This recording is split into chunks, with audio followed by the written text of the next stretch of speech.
the pausing point, where I could read more, or I could take questions. How about I take questions? Thanks for stepping up, Keith. Yes, Ms. Brown. So I was so fascinated by each of these 8 women who are they have such interesting stories, and I feel like they were all so genuine, yet they're all in different historical periods, they all have different voices.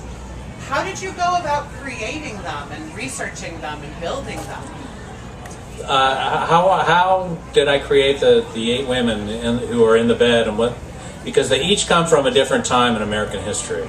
They're roughly about 70 years apart. This first story Dolly tells is a Tlingit Indian legend from these, I want to say it's late 16th century. It's called The Woman Who Married a Bear. And she tells her story about how she married a bear. And the consequences of that, which you might imagine are hardly ever good. Then one by one, the women come through centuries by century to tell their story. The next woman, I wrote this a long time ago. The next woman comes from the wreck of the Sea Venture off the coast of Bermuda. Shakespeare did The Tempest based on that very same shipwreck. And that's called, I could look this up, it might be easier, The Woman Who Swallowed a Whale. And it's about a woman who swallows part of a whale, let's say. Grant me a poetic license. And that's in 1609. So we progress through. Each of these stories comes, and I knew some of the stories going. I knew, stuff in your life. Where did you learn that? I don't know. I really don't know. Some of these stories seem to come from the own mists of my childhood. Others I had to do some research on. I've been to most of the places in the book. The first story takes place in the Pacific Northwest. Then there's a story in Bermuda, which I haven't been to, but I can imagine what it's like.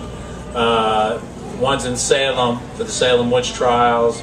One's in New Orleans, where a woman who was a slave during the time when the French and Spanish were taking over or trading New Orleans. So for stories like those, you do have to research. A lot of it is, books, other books, certainly the web and things like that. But more important to me than those research questions, I don't consider myself an historical novelist, or I don't write historical novels, even though they're set in a certain time. That's rather inconsequential to me. More important to me is trying to distinguish each of these characters. And one of the ways that I cheated, these true writer confessions. One of the ways that I cheated was to change the style of each story. So the myth story is told a la an old myth. Then the woman who is shipwrecked leaves behind, an account, like a journal account. Then the Salem witch trials are all based on various documents from the Salem witch trial archives. And there's a story towards the end set in New York in the 1950s, and that's supposed to be like a film noir, riffing off that.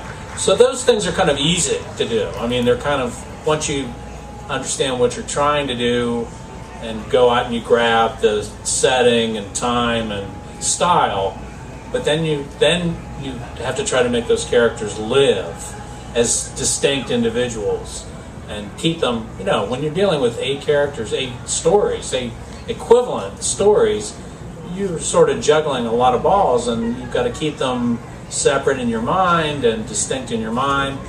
Some other little tricks are they all got different names. They're all wearing a different colored dress, you know, and so it helped me understand who was standing where and what were they doing during this particular scene. It all takes place in the bathroom of this house.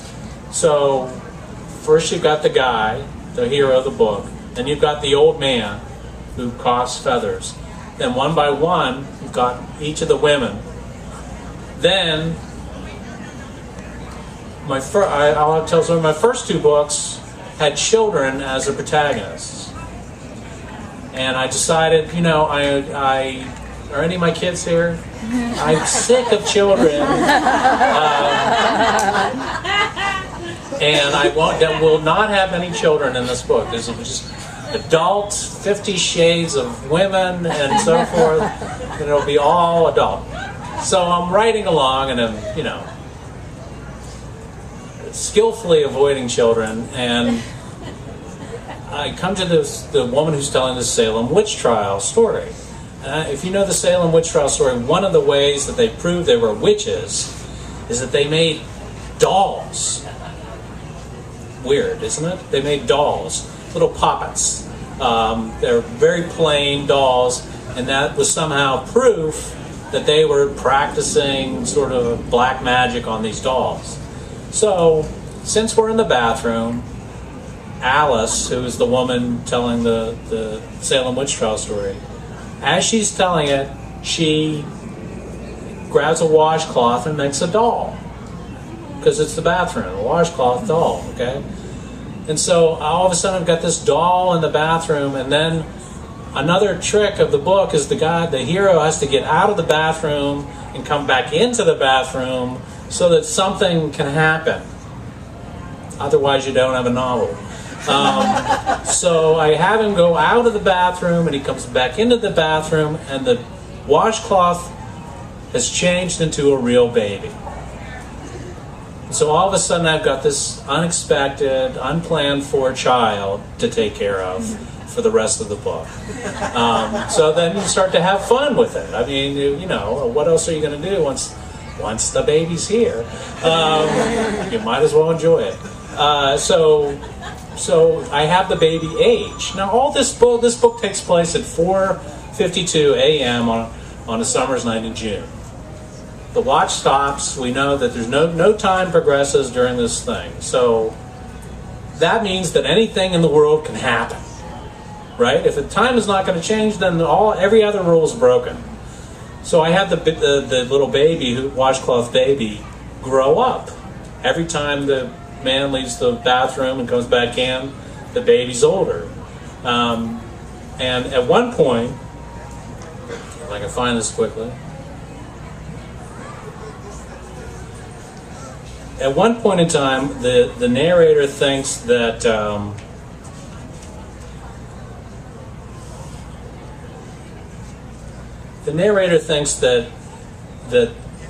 the old man.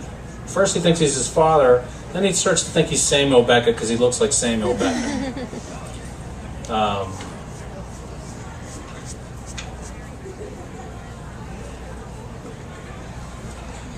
And so I had the real joy of having Samuel Beckett-like character, for me, the real joy, having the Samuel Beckett-like character play with the little baby. The little baby's just in love with Samuel Beckett, the Samuel Beckett character, and Samuel Beckett's in love with the little baby. So I get to write lines like, you know, Samuel Beckett saying, "Would you like some more num num num?" And the baby saying, "Certainly."